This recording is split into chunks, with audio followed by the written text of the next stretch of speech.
All right, guys, it's been cold this past week with that snow. So I'm wondering, what do we have? What do we need for winter emergency supplies that we should keep both in a car and in our house? Here's a quick list, and I think this is some of these are a no-brainer, but some of these might have not thought of. Stock your home and car with these things before the next blizzard. Blankets and hand warmers. Make sure they're charged, by the way, on those hand warmers. Non-perishable food and water, 3-day supply. Flashlights, batteries, portable charger, which is important. First aid kit and meds.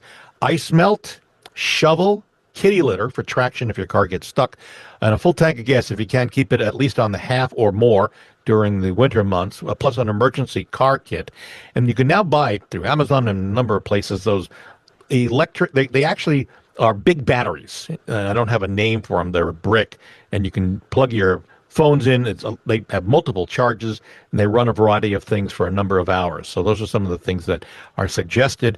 And in the event that the storm knocks out power, which is always possible, make sure that you got some sort of emergency guidelines with the family, what you need to do, where you need to go, what the plan should be in advance rather than doing it on the fly. Guys, you want to add anything to that list of supplies? No, but I do have a question, Bob. Yeah. How about for folks that drive EVs? Are there any precautions that an EV driver can or should be taking? No, one of the nice things about I have an EV, people know this.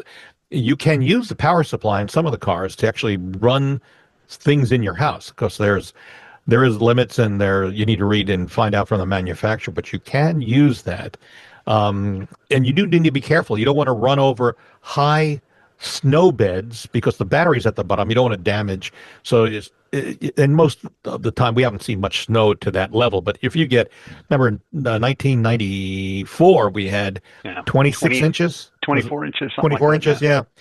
So that'd be a problem for an electric car to try to move that because it could damage their shields under there, but could damage it. So good question, though.